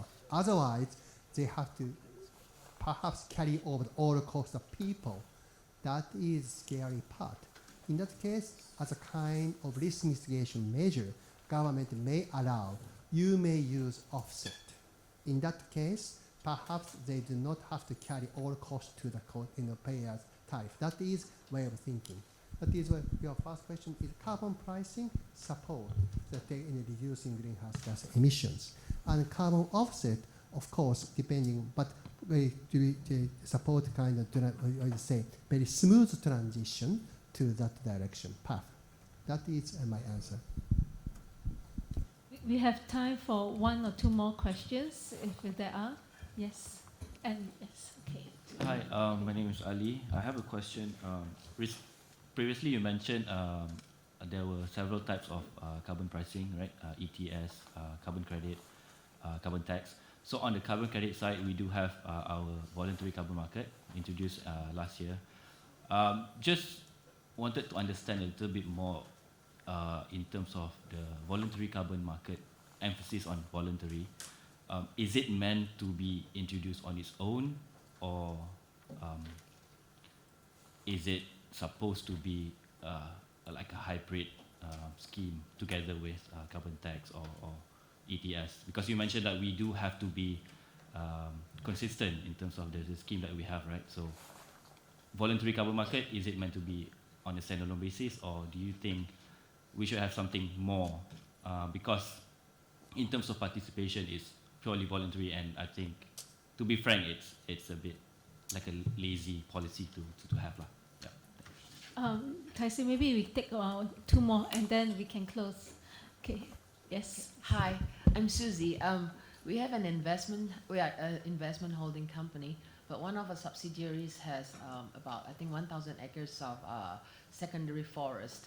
Are there any chances of us, for carbon credit offsets? Thank you. Okay. And then one last one. Yes. Thank you, Professor. I have two comments. One, could you get back to slide number 29?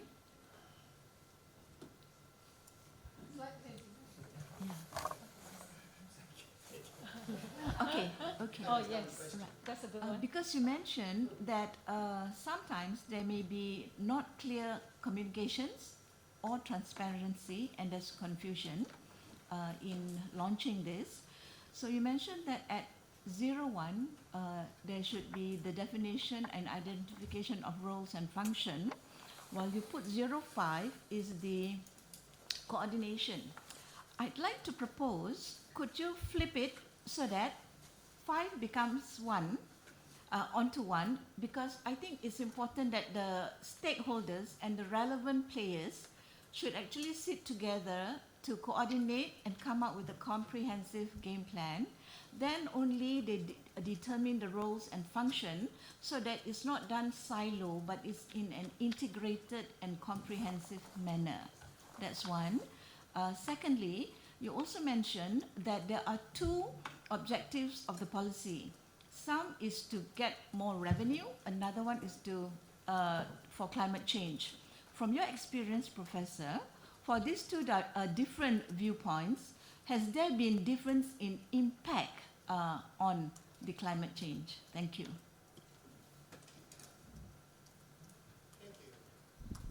First, I need to correct. I'm not professor. I'm sorry. I'm a simple, the humble World Bank staff. I'm not professor. Next time, perhaps I try to be. Thank you very much. I feel very good. Thank you so much. So I have to say, I write down the question about VCM, voluntary carbon market. I think I was working for the carbon credit 10 years. That is why I know I was carbon buyers. That is, I know your concern. So based on the carbon developers' viewpoint, don't care about which market, make money, and then secure the money. That is what I want. What I hate is if I were you, I'm so scared. Voluntary, and then Article 6, and then compliance market. What? That is the most important thing. Government have to be clear message to say, if you develop some carbon credit project, what is the risk? What is several ways? And then what is the possible risk? And then the procedure. Otherwise, so scared.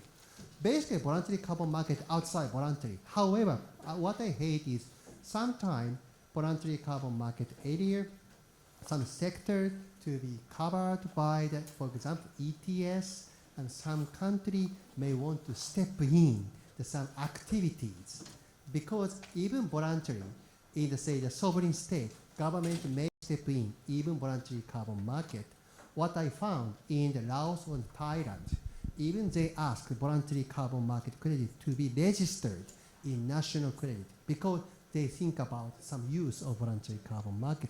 That is why, from your viewpoint, interaction is you have to keep checking about what would be covered by compliance market. You have to ask the authority what is the impact of developing carbon pricing, and also some country is using for Malaysia may not be the case, but some country want to some project for the Article 6 trading, international compliance market. In that case, they have to check even voluntary carbon market, voluntary, but not free world. You have to check what is going on. Otherwise, you may find hot water. That is, be careful about it. We keep checking.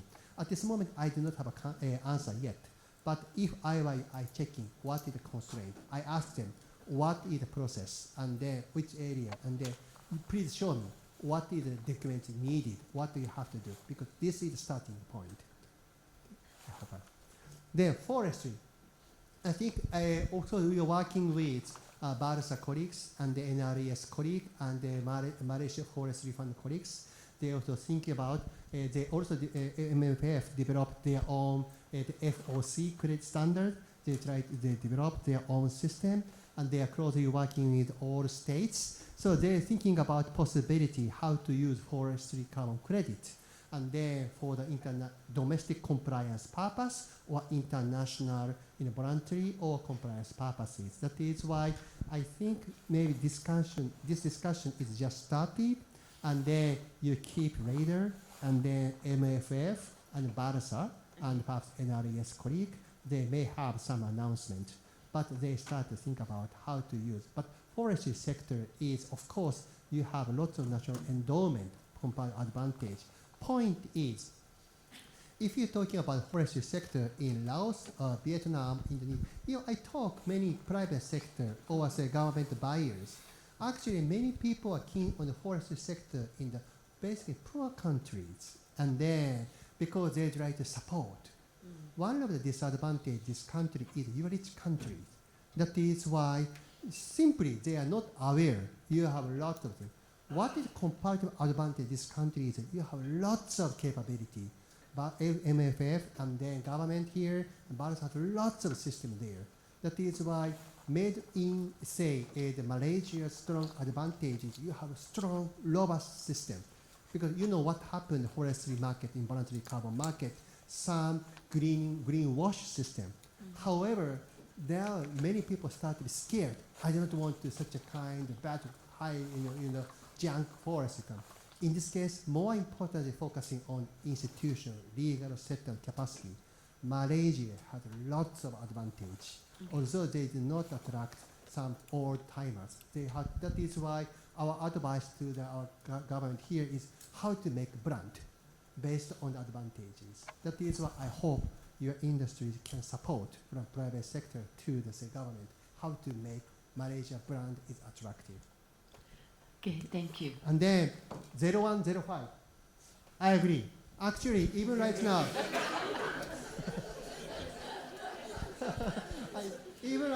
actually the World Bank also supporting and facilitating interministerial coordination, because not only this government, all over the world, everybody have, I think even private sector, different departments don't care the department, right?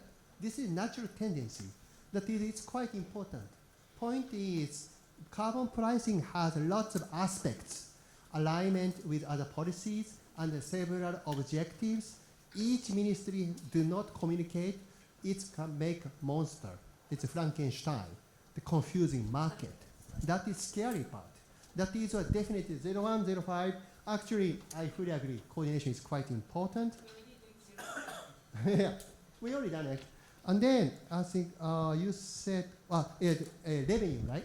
The objective is climate change and then revenue. Actually, I make my story simple because she's pressure on me to make my speech. Actually, depending on the country, even this country think about energy transition is also another aspect. That is why several factors to be considered. And then, again, the EU is actually everybody asks, what is the actual impact of carbon pricing? What does it work or not? And the EU there are several analysis. EU actually the energy sector component is actually they say the small impact on greenhouse gas emissions. Why? Because they start gradual approaches. As I said, if the reduced greenhouse gas emission, they may have to put $50, for example, but if they put $5 due to the political reason, and then lots of free auctioning, free allowances, lots of sweeteners, in that case, impact will be reduced. That is why I think if somebody says, based on this, carbon pricing doesn't work, it's not fair, because lots of political economy stuff. Actually, that same analysis said, if they're focusing on the actual result, I think less than 5% reduce only on energy sector in EU, green CPI. However, if this price is done as planned, 30% in decrease. 30% is quite something in energy sector. That is why I think about, every time it's kind of the other side of the coin. If you want to the $100, it really works from tomorrow, but you scream because everything, all costs is skyrocketing. Government had to make a balance. So that is why, again, carbon price is not silver bullet. Combined with other policies, they can show the integrated, more effective outcome. It's quite difficult to take out only carbon pricing impact, but I think this is the observation. That is, I hope this country add another positive result. Thank you so much, and thank you for this excellent round of questions. We have more than 10 questions. I'm sure you might also want to ask Taisei on the sites and remaining so active beyond 4 o'clock. And this is our first and hopefully definitely not the last of many sessions. We'll definitely be around next year, the whole of next year. We perhaps that's where the government might be ready to make some announcements towards carbon pricing. So stay tuned. We hope to have more sessions similar like this in various other platforms too. So thank you for being such a great crowd and participation. Thank you.